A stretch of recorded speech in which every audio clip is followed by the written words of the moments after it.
안녕하세요. 연세 엄마생활연구원의 오수정, 전유진입니다. 나를 사랑하는 엄마. 우리 아이의 모습 그대로를 믿고 응원해주는 건강하고 행복한 엄마의 이야기. 지금 시작합니다.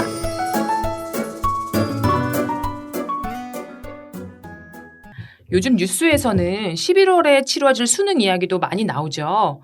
영유아 부모님들도 그맘때 아주 애가 타는 경험을 하시게 됩니다. 11월에 유치원 지원으로 벌써 고민 많이 하고 계시죠. 엄밀히 말하면 수능은 사실 아이의 일이지만 유치원을 정하기까지의 과정은 부모님의 결정과 그리고 추첨은 이런 거기 때문에 부모로서 참 마음이 복잡해지는 기억이 나요. 또 영아 부모님들은 수시로 어린이집에 대해서 고민하게 되시고 또 정보도 필요하실 텐데요. 오늘은 영유아 부모님들께서 아이를 기관에 보내시기 전에 그냥 들려오는 소문에 의존하지 마시고 부모님이 직접 알아보시면 좋을 몇 가지 정보들을 드리려고 합니다. 전 선생님, 부모님들께 우리 어떤 이야기 해드릴 수 있을까요? 아이가 태어나면 제일 먼저 어린이집 대기부터 해야 한다는 말, 오 선생님 들어보신 적 있으세요? 나라가 저출산으로 걱정이라고는 하지만 아이를 키우시는 부모님들은 아이를 믿고 보낼 기간이 없어서 또 걱정이라고 하시더라고요. 저희 동네만 해도 영유아 과밀이어서 국공립 어린이집이든 가정 어린이집이든 대기가 상당히 긴 곳인데요. 그런데 매해 11월이 되면 저희 동네가 난리가 납니다. 유치원 지원을 하고 이제 결과가 발표가 되기 때문인데요. 원하는 곳에 합격하신 분들은 이제 기쁘시고 또 합격하지 못하신 분들은 그럼 이제 다른 곳을 어떤 곳을 알아봐야 하나 이런 고민으로 질문 답변으로 아주 맘카페가 난리가 나고 있어요. 네, 저희도 부모 교육할 때 부모님들이 그런 질문 해주세요. 선생님, 좋은 기관 좀 추천해 주세요. 이런 얘기 많이 하시는데요. 좋은 기관. 사실 부모님마다 중요하게 생각하시는 부분이 다 다르죠. 그래서 어느 기관이 딱 좋아요 라고 추천을 드리진 않았지만 대신에 그 아이의 기질이나 부모님의 어떤 특정 요구사항, 그리고 집과 기관의 거리, 이런 다양한 부분들을 꼭 고려해 보시라고 말씀을 드렸었어요. 그래서 오늘은 우리 아이들의 첫 사회생활, 기관에 대해 어떤 걸 알아봐야 할지 그 정보 드리겠습니다. 아이들 키우시는 분들은 이미 많은 국가적인 혜택 받고 계시겠지만 우리나라는 만 0세부터 무상보육을 실시하고 있고 표준보육과정이라는 국가 기준의 유아교육 과정을 따르도록 하고 있어요. 이 말이 무슨 뜻이냐? 이렇게 말씀을 드리면 사실 우리나라에서는 어느 어린이집을 가시든 어느 유치원을 가시든 기본적으로 같은 교육과정을 진행하고 있고 특히 어린이집의 경우에는 어린이집 보육 환경 기준도 가지고 있다는 이야기입니다. 그리고 국가에서는 이런 정보들을 고시하고 있기 때문에 이런 기본적인 정보에 대해서는 내 아이가 다닐 기관이기 때문에 직접 알아보시는 게 필요해요. 네, 방금 전에 국가에서 고시한 정보들에 대해서 좀 언급하셨는데요. 여기에 관련해서 좀 참고할 만한 사이트나 그리고 그 사이트마다 어떤 정보들을 확인해야 하는지 좀 자세히 알려주시겠어요? 아시는 부모님도 계시겠지만 모르시는 부모님들이 계신다는 가정하에 말씀을 드리면 우리나라 유아교육 일단 어린이집과 유치원으로 이원화되어 있는 건 다 알고 계시지요. 최근 이제 두 기관이 통합을 하겠다는 발표를 했기 때문에 이후 관리 체계나 교육 과정에 어떤 변화가 있을지는 저희가 다시 한번 확인을 해볼 필요가 있지만 현재 이 9월을 기준으로 해서 말씀을 드리면요. 어린이집의 경우에는 보육진흥원이라는 국가기관에서 관리를 하고 있어요. 그래서 보육진흥원이라는 국가 홈페이지에 들어가시면 현재 어머님들이 거주하고 계시는 지역으로 어린이집을 검색해 보실 수 있고 각 기관의 형태, 국공립인지 민간인지 가정인지 그리고 이 기관들이 나라에서 실시한 평가인증 결과를 어떻게 받았는지를 확인하실 수 있습니다. 네, 여기까지 들으시면 좀 어렵다 이런 생각 좀 드시죠. 저도 사실 이렇게 사이트를 통해서 정보를 아는 거에 좀 취약한 사람이라 그런 걱정이 되긴 하는데 그렇지만 동네 맘카페에서 이렇게 쉽게 얻을 수 있는 정보, 어린이집에 보내는 학부모님들의 반응 이런 거에 의존하시기보다는 왜냐면 그런 거는 개인적인 감정이 들어간 일명 카더라 정보거든요. 그것보다는 방금 전 선생님이 알려준 사이트 꼭 방문하셔서 객관적인 평가인증 정보 확인해 보시는 거 필요하겠어요. 그리고 이 평가인증은 A, B 이렇게 등급으로 표시되는데요. 전체 등급 외에도 각 항목별로 어떤 평가를 받았는지도 확인해 보시고 그리고 특히 나는 교사의 경력이 중요하다. 이렇게 생각하시는 분들, 또 나는 어린이집 교육 프로그램이 중요해요. 이렇게 생각하시는 분들, 특별히 내가 중요하다고 하는 그런 고려사항이 있다면 부모님들께서 직접 그 부분에 어린이집에서 어떤 평가를 받았는지도 꼭 확인해 보시기를 바랍니다. 네, 유치원을 또 고민하고 계신 부모님들도 계실 거예요. 유치원의 경우는 어린이집처럼 의무적으로 국가 평가를 받아야 하지는 않습니다. 그렇지만 시설에 대한 기본적인 정보, 이 시설이 상가 안에 있는지, 기본적으로 단독 건물에 있는지, 그리고 어떤 교육과정을 하고 있는지, 또 비용은 어느 정도를 지불하셔야 되는지, 교사 대 아동 비율은 어떤지, 그리고 좀 중요한 사항이죠. 혹시 아동학대법이나 이런 복지법의 위반 사항이 있는지에 대해서도 유치원 알림이 라는 국가 사이트를 통해서 확인하실 수 있어요. 그래서 관심 있는 유치원이 홈페이지가 없는 경우에는 꼭 요 유치원 알림이를 확인하시는 게 좋고요. 특히 유치원의 경우에는 11월 원서 접수 이전에 이제 부모님들을 초대하는 설명회들을 개최하시니까 관심 있는 곳은 직접 방문하셔서 환경이 어떠신지도 꼭 확인하시기 바랍니다.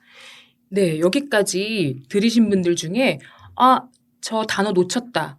저 키워드 놓쳤다 하시는 분들은 다시 감기 있죠? 옆에 메모도 준비하시고 좀 꼼꼼히 들어주셨으면 좋겠습니다. 네.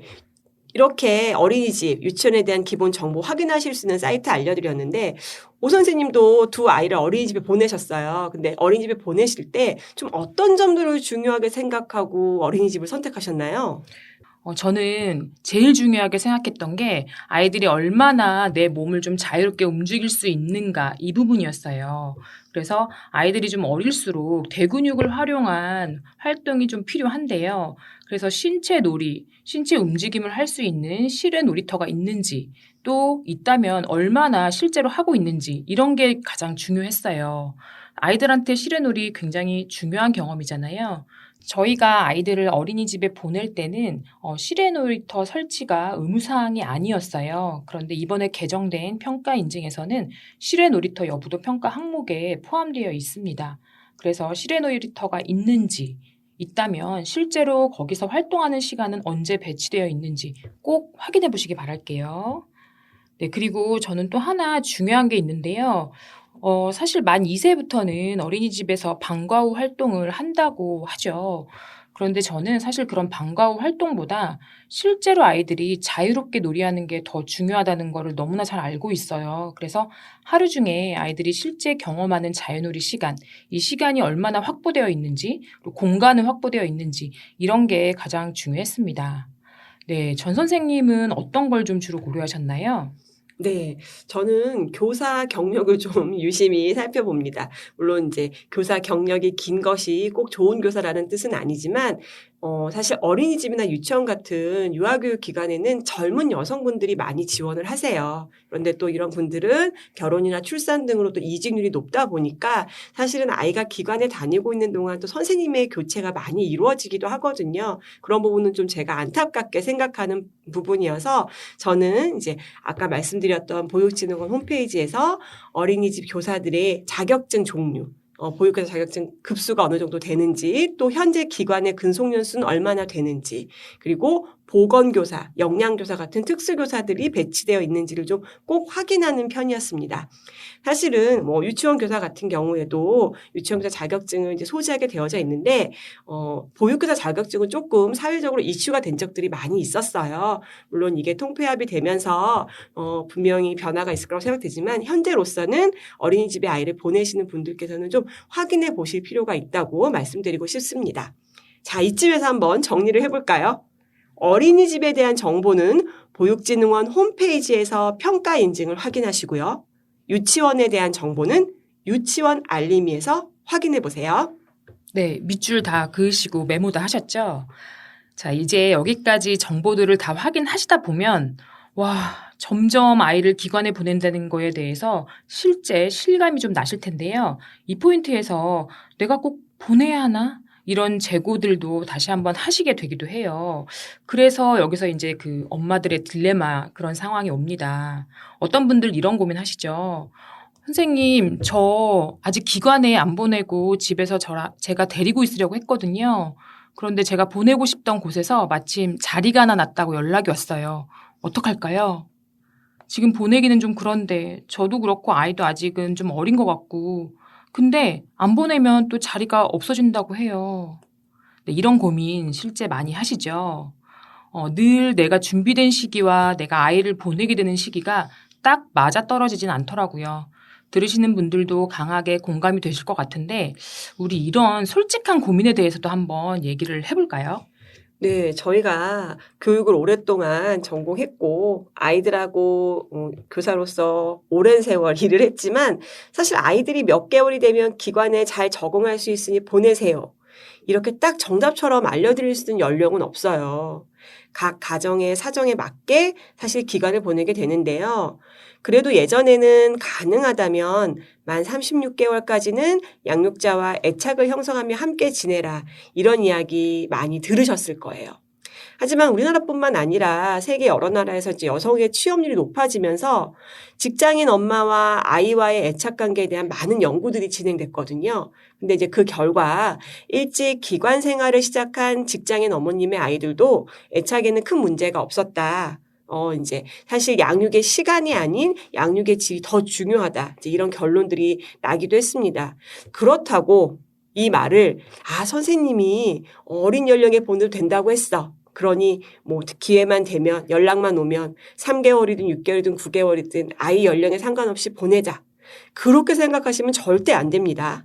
예, 저희가 어린 영아들도 걱정 없이 기관에 보내세요라고 권하는 게 아니고 아이를 어쩔 수 없이 기관에 보내야 하는 상황이시라면 부모님들께서는 아이에게 적합한 기관을 찾아주셔야 하고 만약 내가 꼭 아이를 기관에 보내야 하는 상황이 아니다.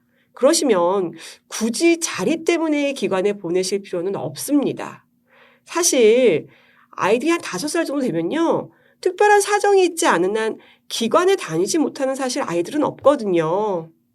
그런데 이런 경우가 있어요. 나도 엄마로서 36개월까지는 어떻게든 아이랑 같이 있으면서 애착 형성을 할 거야. 이렇게 다짐을 했는데 아이를 키우다 보니 엄마도 너무 지치고 힘들고 네, 그쵸. 그러다가 감정적으로 결국 아이에게 화를 낸다. 그래서 생각해보니 이건 나와 아이의 관계에 오히려 나쁜 것 같아. 그러니 기관을 보내야 되겠어. 그렇게 가시면 안 되고요. 이런 경우라면 나라에서 운영하는 시간 보육제에 도우미가 있어요. 이걸 한번 활용해 보시는 게 좋을 것 같습니다.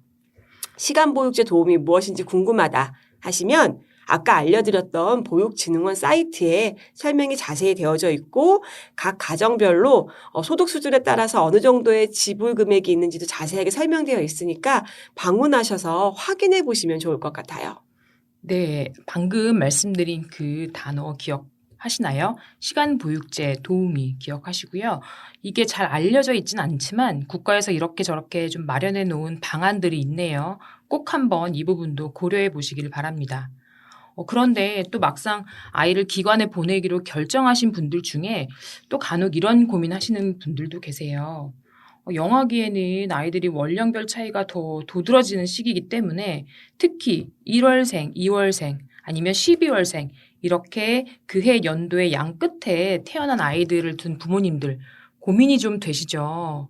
그리고 그런데다가 최근에 연령 표기가 바뀌면서 좀 더 혼란스러우실 것 같아요. 1, 2월생 자녀를 둔 부모님들은 이런 고민하실 거예요. 우리 애는 너무 어린아이들하고 함께 있는 게 도움이 안 될 것 같은데 형님 반에 언니 반에 가면 안 되나요? 그런데 또 막상 가면 언니들한테 좀 치이는 건 아닐까요? 이러지도 저러지도 못하는 고민들 정말 많이 하세요. 네. 사실 이제 각 나라들이 교육과정을 정하면서 그 교육과정에 들어가는 연령대도 함께 정해놓고 있어요. 이제 우리나라도 마찬가지고요. 우리나라도 이제 교육과정을 정하면서 연령대도 정해놓았고 사실은 3월 입학제여서 이전에는 1, 2월생들이 그 앞에 연도생하고 이제 같이 진학을 했었는데 저희도 이제 연도순으로 정해지면서 1, 2월에 태어난 친구들도 물론 지금도 가능은 합니다. 어머님들이 원하시면은 초등학교를 1년 먼저 들어가는 게 가능하긴 하지만 그건 굉장히 예외적인 사례니까 저희가 조금 제껴놓고요. 일반적으로 맞섰을 때는 우리나라의 경우에는 아쉽지만 부모님들에게 연령을 선택할 수 있는 선택권이 없습니다. 이제 어머님들의 고민처럼 사실 영유아 시기에는 월령의 차이로 발달에 있어서 차이가 좀 보여지기는 해요. 1월생 아이가 두발 뛰기를 할 수 있는데 우리 아이는 못할 수도 있죠. 하지만 그 차이가 우리가 흔히 말하는 그 학업에서의 잘하고 못함 이런 차이가 아니기 때문에 학원처럼 수준별 반을 만들고 뭐 원한다면 다음 반으로 올라가고 그런 것들이 불가능합니다. 1월생과 12월생이 함께 있는데 가는 게 좀 왜 그럴까? 왜 그걸 고민할까 해봤더니요. 아무래도 어머님들 입장에서는 조금이라도 배워왔으면 하는 욕심들이 있으신 것 같아요. 그런데 이렇게 생각을 해보시면 12월생 아이여도 1월생보다 키가 더 크다면 대근육은 빠를 수도 있고요. 1월생 친구여도 아직은 정서 표현하는 게 좀 쉽지 않다. 이런 친구들은 12월생 아이들하고 함께 생활하는 게 더 편할 수도 있습니다. 그리고 아이들이 기관에서 함께 생활하는 데 중심이 되는 거는 학습이 아니라 놀이지요. 그렇기 때문에 능력의 차이를 크게 고민하실 필요가 없어요. 놀이는 상호적인 것이기 때문에 아이들마다 경험이 다르면 서로가 촉진해주는 역할을 하게 되고 서로의 놀이를 통해 배우게 되는 경험도 하게 되니까요. 엄마들이 걱정하시는 치인다. 동생들만 있으면 배울 게 없을 것 같은데 이런 평가는 지극히 학습적인 활동에 대한 엄마 중심의 평가이고요. 아이들은 놀이실 안에서 서로 다양한 경험을 주고받으며 건강하게 자라나고 있으니 아이들이 즐겁게 지내다 올 수 있도록 어머님들도 믿고 지켜봐 주시는 게 더 좋을 것 같아요. 네, 사실 제가 이 고민 얘기를 들으면서 좀 많이 공감이 됐는데 저희 큰아이가 빠른 1월생이거든요. 게다가 좀 키도 컸고 그래서 저도 이런 경험을 좀 했어요. 이런 고민들을 좀 했지만 이러면 이런 대로 저러면 저런 대로 엄마 입장에서는 내가 이 문제라고 생각하는 그게 다 해결되는 건 아니거든요. 우리 애가 혹시라도 형 언니들 좋아해요. 이렇게 얘기를 하신다고 해도 그 형 언니들이 우리 애랑 함께 잘 놀이가 되는 연령은 서로가 아니기 때문에 엄마 생각처럼 그게 그렇게 큰 요인으로 작용하지는 않을 거예요. 그리고 유아기가 되면 이런 고민이 예전보단 훨씬 줄어요. 왜냐하면 아이들이 그땐 발달의 여러 영역이 있죠. 그 영역에서 다 같은 속도로 발달하는 건 아니에요. 그래서 실제 원령에 따라서 누가 다 빠르고 뭐 누가 다 느리다 이렇게 말할 수가 없고요. 그래서 아이들은 우리가 생각하는 것보다 훨씬 다양한 요소, 다양한 장면에서 서로 잘 어우러질 수 있습니다. 네, 오 선생님 얘기처럼 아이들은 기관 안에서 항상 즐겁게 생활합니다. 오히려 걱정하시고 안타까워하시는 건 부모님들 마음이신 것 같아요. 그래서 오늘 이렇게 아이들 기관에 보내실 때 어린이집이든 유치원이든 선택에 대한 고민 함께 나누어 보았는데요.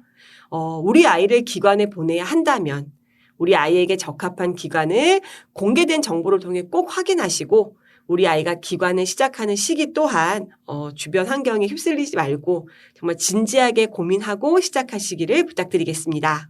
유아기관에 대해 더 궁금하시거나 고민이 있으신 분들은 댓글로 질문 보내주시면 오쌤과 제가 다시 한번 더 꼼꼼히 알려드리도록 하겠습니다. 오늘 이야기는 여기까지입니다. 다음 시간에 더 유익하고 재미있는 이야기 들고 오겠습니다. 오쌤, 전쌤과 함께하는 건강하고 행복한 엄마의 이야기. 다음 시간에도 함께해요. 안녕!